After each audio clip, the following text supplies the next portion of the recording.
told you it was love. They convinced you it was normal. They made you believe the problem was you.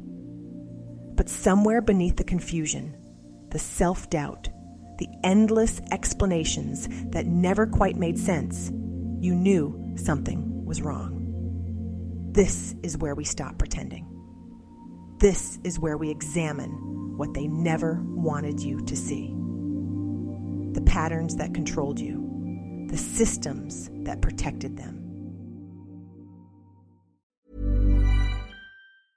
To tip off this NBA season on FanDuel, you can choose your own rewards, which means you can play your game any way you want. I get to choose my rewards? Yep. Great! Now, excuse me while I lock in.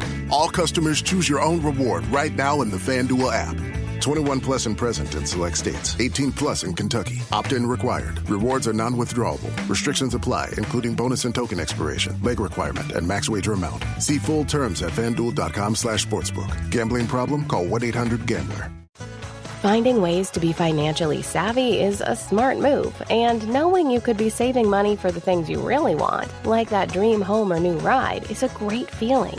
That's why the State Farm Personal Price Plan can help you save when you choose to bundle home and auto.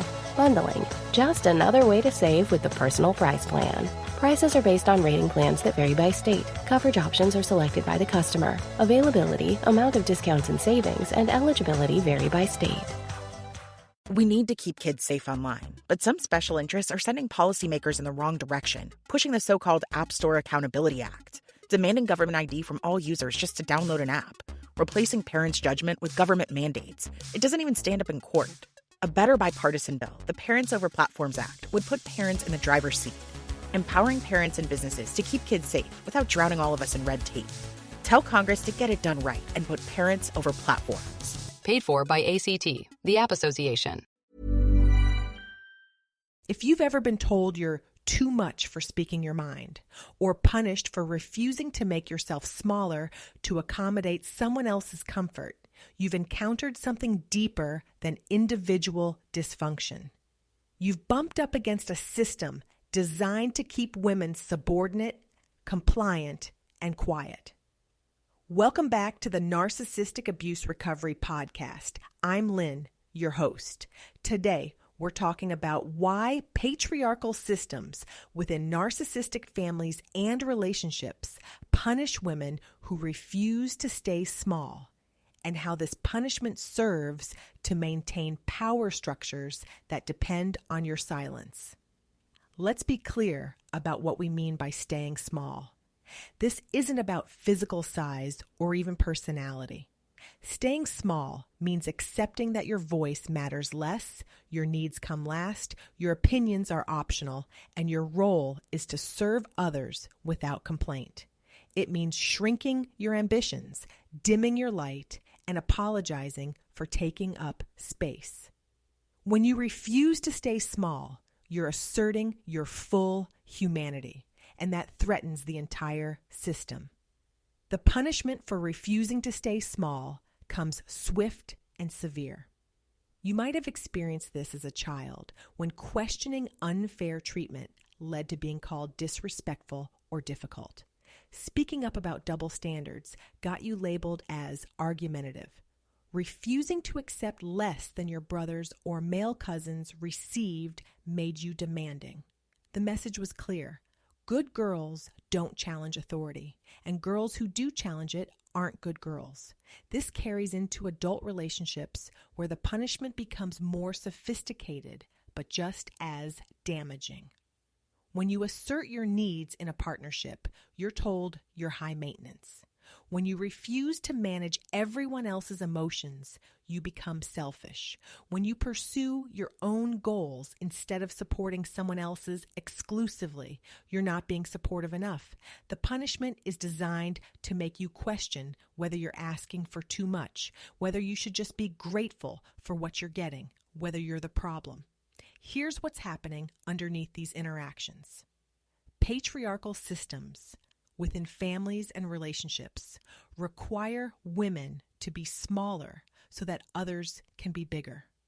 Your smallness creates space for someone else's largeness. Your silence allows someone else's voice to dominate. Your compliance enables someone else's control. When you refuse to stay small, you're disrupting a power structure that depends on your subordination. The person punishing you doesn't necessarily set out thinking they're enforcing patriarchal control, but they've internalized a worldview where women who assert themselves are problems to be managed rather than people to be respected. They've learned that women who refuse traditional roles of deference and service are threatening the natural order.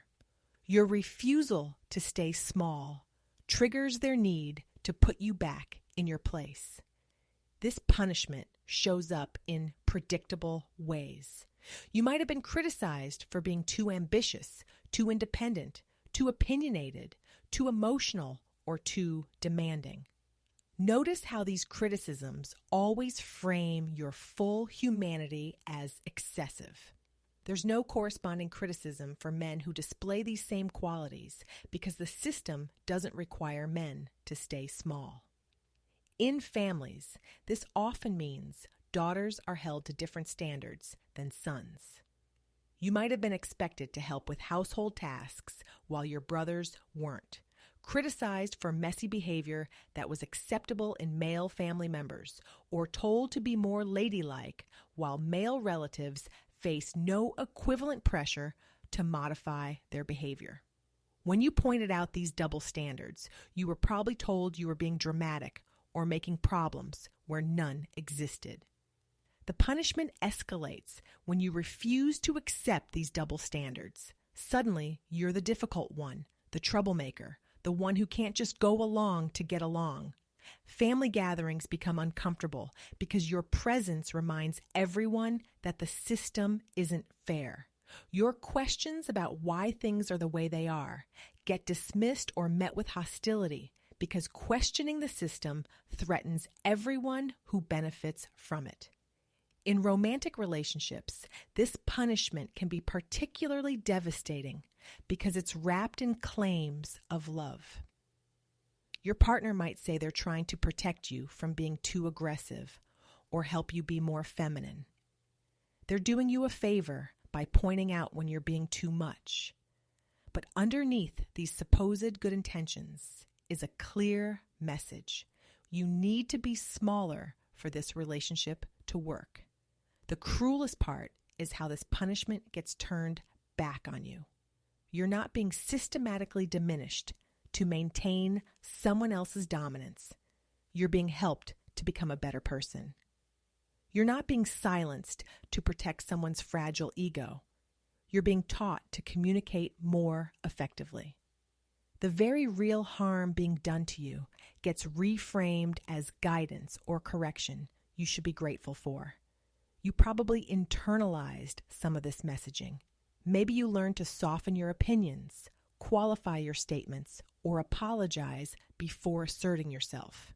You might have developed strategies to make your voice smaller, speaking more quietly, asking permission for things that shouldn't require permission, or framing your needs as suggestions rather than legitimate requirements.